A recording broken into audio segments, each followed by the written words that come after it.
What is the current immigration policy? Is that a fair question? It depends on. Again, it's so vast. Like, are you coming over here as a tourist?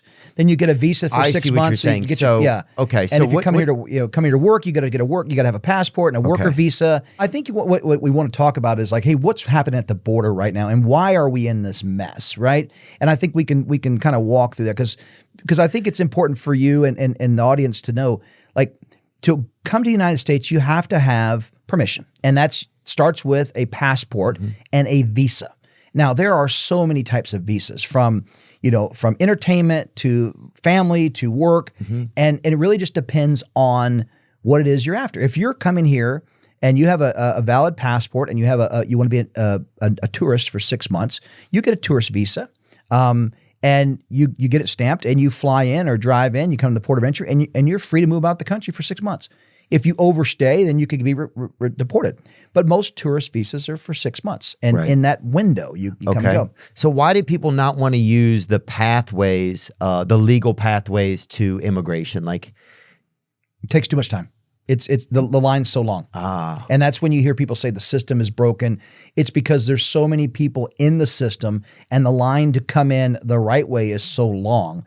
I mean, for example, if you're a small business owner and you can't find the workforce you need to maintain your business, it would take you probably 2 years, about $10,000. You got to deal with about 4 federal agencies to try to get those employees. Meanwhile, if you're just a startup and you're trying to start things up, you could lose business, lose that opportunity. It's because it's so convoluted and so long to wait. If you need employees from Mexico, out of country, anywhere. Oh, from anywhere out of country. Yeah, anywhere. Okay. And so it de-incentivizes because for a small company to say I got to spend this money and I may have to wait years to even get those employees, but I can hire this guy off the street now and nobody's asking any questions. That's why we've got to really clean up this mess, right? I see what you're saying. There's people that, like, they call it the death visa. They've waited for so long, like literally 20 or 30 years to get over here that they've got to really work on that. And I do believe that if we can come up with that wide gate, that clearer pathway, that will to some extent reduce the humanity that's coming in illegally that's causing our security vulnerabilities. Yeah.